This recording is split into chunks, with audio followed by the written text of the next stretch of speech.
Hello and welcome back to Lessons in Attachment.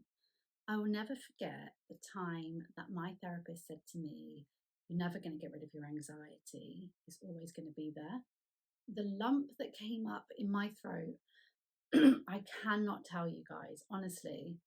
Now, I am a bit against the approach that my therapist took because she made to me, it came across like it was going to be always intense, always affecting my life in such a hugely negative way that that just didn't come up. That's what came across to me. And that's what was so, I just remember being like, I cannot believe it. I'm going to have to live with this forever.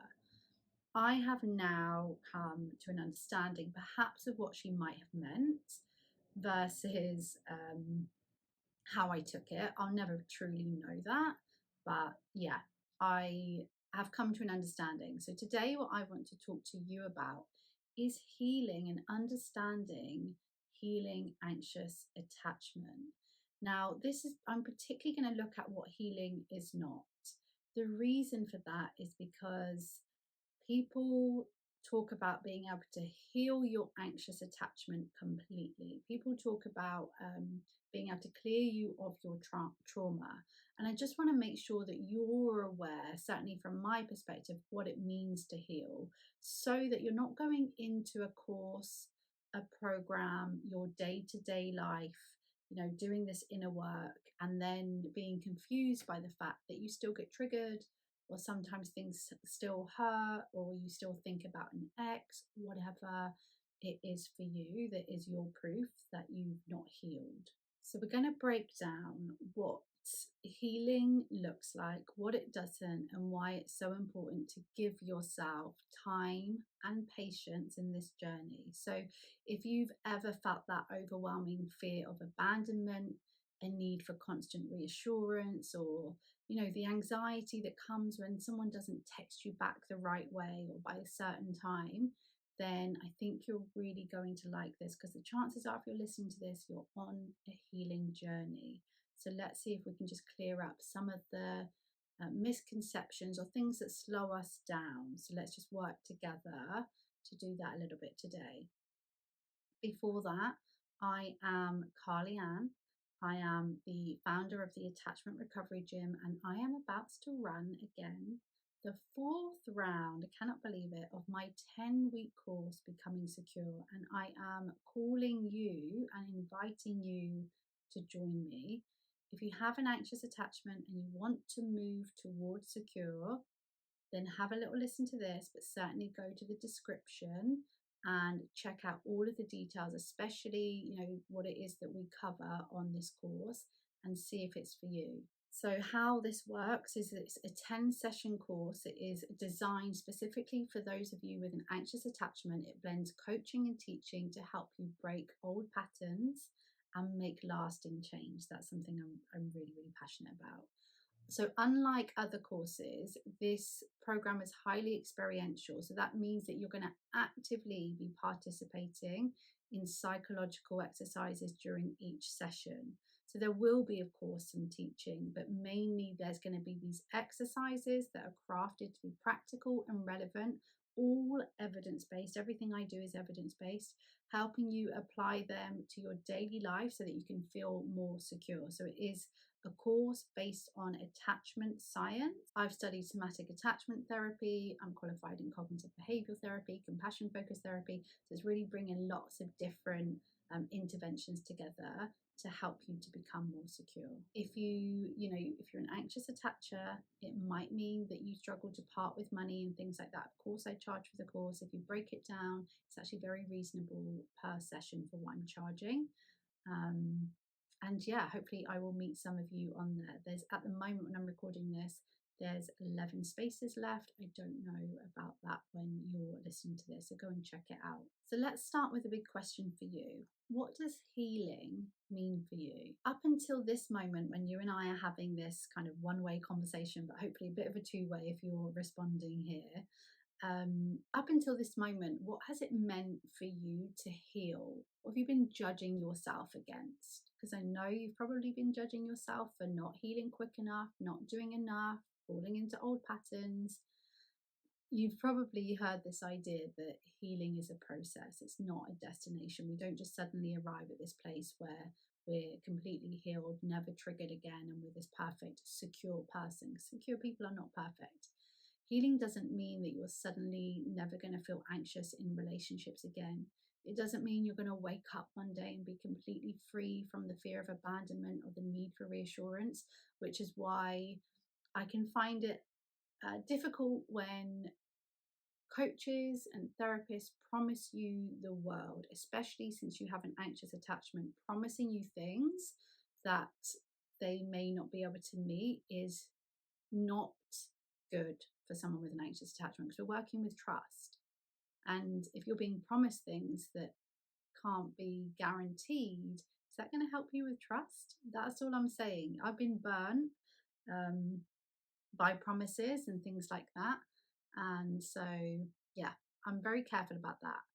We're working with anxious attachment, but healing is not about becoming the perfect version of yourself who never struggles with these feelings. So, personally, I find it really important to make sure that we have that conversation.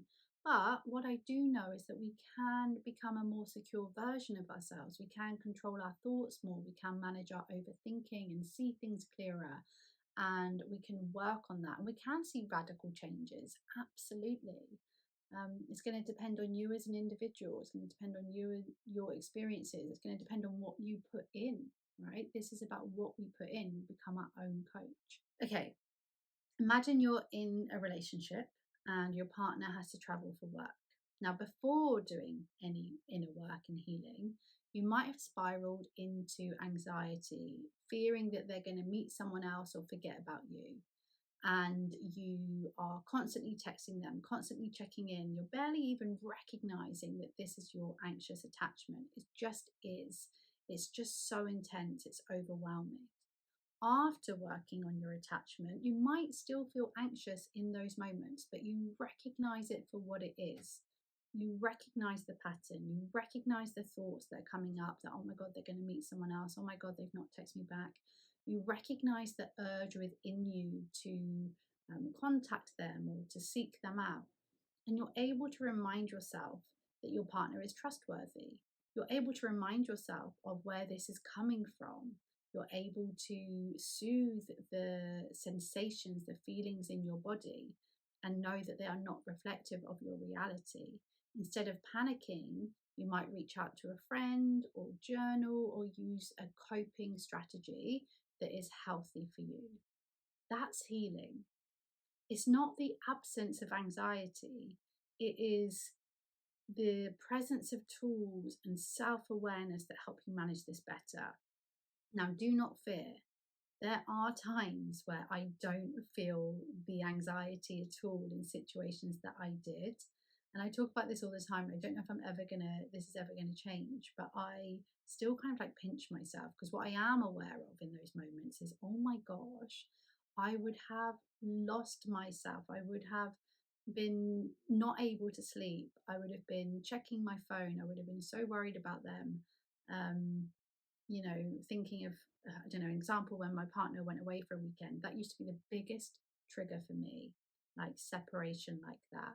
And when he went away, I don't know, like however many months ago, well, actually it's many months ago because it might have been before I was pregnant, but that was one of the first times where I could really see the inner work, because I just was able to sleep knowing he was out. And if you're an anxious attacher, you don't even need me to explain that anymore. I was able to sleep knowing that he was out. I slept through the night. I wasn't waking up and checking my phone and all of those things. And it was wild. It felt like that's healing. But I guess in a way, that's the kind of healed that we want. But there are still times now where I can get triggered. And I just think let's keep it realistic. So it's not the absence of anxiety, okay? It's the same as like our negative thinking. If you just try to stop these things, it actually keeps them going. So if you're trying to stop your anxiety completely, you're just keeping it within your awareness. Okay, another example could be in communication. So maybe you used to avoid bringing up issues in your relationships because you feared it would push your partner away. Healing doesn't mean that that fear is gone. You may still have that anxiety, you may still get a bit of dry mouth, but it means that you're able to have that difficult conversation anyway, knowing that addressing these issues is healthier than bottling them up. Inside Becoming Secure, the last section, we actually talk about, and the exercises, I told you, it's very experiential. You're going to be doing exercises in the sessions. We actually really look at and explore, well, how do I sustain a long-term relationship? What does that look like? How do I communicate if that's something that I've struggled with before? How do we actually how does this become us? How do we take action on this? And that's the last section of Becoming Secure, those last kind of couple of weeks. So yes, you might still feel anxious before, during, and after the conversation, but you do it because you've learned that your voice and needs are important, and you've been practicing. I will help you to do that in a way that doesn't feel overwhelming, because that's important too, right? So now let's think about what healing is not, because there are a lot of misconceptions. I've kind of already touched on a lot of it already, but I just want to say them, just clear it up so that you can note them down, hear me say the words, and see where you need to take some pressure off yourself, because chances are you're putting some unfair pressure on yourself. So firstly, healing is not immediate. A lot of the time, like I say, there can be some radical changes. Of course, we can see changes in a week if we change our behaviors. But you can't rush this process, no matter how much you want to. There's a lot of noise out there. There's a lot of people promising quick fixes, instant healing, and magic cures for your anxiety and your trauma. But the truth is, I have been trained by some of the best experts in this country, and I haven't been told that we can instantly heal anyone. Unless I'm mistaken and I've been trained by the wrong people, but I really don't think I have. I've done one of the best courses in the country. So these promises, in my opinion, are often unrealistic and can leave you feeling even more defeated when they don't work. The idea for these courses, the ideas for therapy and working with you, a lot of the time is for you to become your own coach and to be able to process things and to be able to, unlearn behaviors, and sometimes take steps forwards, and sometimes there'll be steps taken back, and that's okay as long as you have the tools that you need to get back on track, as long as you have the knowledge of what it takes to change. And we will look at what the blocks are there, and when you know what those blocks are, that's actually going to help you to move forward, to kind of level up, if you like. Healing is not about being fixed. You are not broken. You are not broken. Anxious attachment is a response from your experiences, maybe in childhood, maybe in previous relationships. It was a way to protect yourself at one point. And healing is about understanding and working with those parts of yourself. We're not trying to fix them, we're trying to listen to them. We're trying to visit your younger self, that part of you. We're trying to understand what hasn't been processed well and that still jumps up and triggers you. We're trying to learn ways to relate to others that we haven't before. But it's not about fixing something that's just so broken, because you're not broken. Healing is not about someone else doing this for you. No one can heal you. Supportive relationships, another person, therapy, self-help, these can guide you. They can be cushions to fall on. The real work is really going to come from within. We have to search for every bit of strength we have, make a commitment to ourselves, a willingness to feel uncomfortable, a willingness to be patient, a willingness to trip and get up again and go again. And, to be there for ourselves. It's not about thinking someone else has got to do this for me. It's not easy. We have to make decisions. We have to do things that are hard. We have to put in a lot of effort. And sometimes we don't want to hear that, but it's the reality.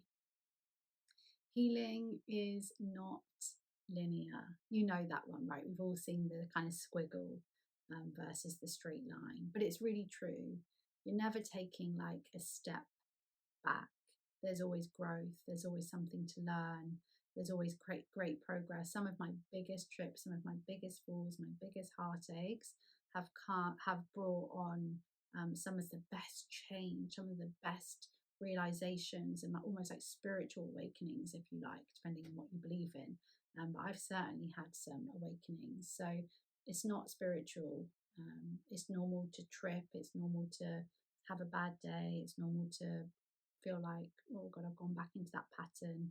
But we want to get back up and go again. So why is it so important to understand this? Like, why have I actually done a podcast episode on this? Mainly because I don't want you to set unrealistic expectations for yourself anymore. If you're expecting healing to be quick, linear, to fix you, to erase your anxiety, to get you a relationship tomorrow, or to stop you getting triggered by your partner, then you're setting yourself up for disappointment. Like I mentioned, compassion focused therapy, I really believe that knowing how to love yourself through this, a huge part of healing anxiety, anxious attachment, is how you communicate with yourself. It's how you talk to your inner parts. It's how you talk to your anxious attachment. It's how you talk to your inner child, whatever you want to call it. And that kind of compassion, it doesn't come when we're being rigid with ourselves and criticizing ourselves for our healing, for what it is, what it isn't. And we just have to also be aware of the messages that we're getting from outside, because if we're being told that our trauma can be cleared and we can just get over things, we can manage them, we can overcome them, we can get better with things. There's some things that are going to be much easier than others, but really traumas that we've experienced, they can get to the point where they're not jumping out on us, they're not super painful, but to think of them and to remember them can still be painful. It can still hurt. You can still see something on social media that triggers you. You can still think about an ex. You can still have thoughts and memories and those kind of things. It doesn't mean that you're not healed, that you're experiencing them, and that then you're having negative emotions. That's really normal to still have negative emotions. It's really normal to still remember things that hurt you. It doesn't mean that you're not healing. It simply means that you're human. But hopefully the work that we can do is take out that sting, take out it, meaning that it leads to you losing the ability to function, or getting stuck in a deep depressive mood, or becoming really anxious about your current partner because you're remembering something from the past. The list goes on and on and on, and I'm almost just rambling now. So I'm going to leave it there. Like I say, I would love to see some of you inside Becoming Secure, so do check out the description for that. There are over 150 episodes of Lessons in Attachment. You can come and find me on Instagram, carly.ann_. I'm very active on my stories and posting on there. If you like this podcast, you're going to love the things that I post about. Feel free to send me a DM. Let me know that you are a listener here. And if you've got any questions about the course, just go to the description, get to know me a little bit more. And if you already know who I am, then hello, welcome back. It's good to be here. And I will be back here again very soon.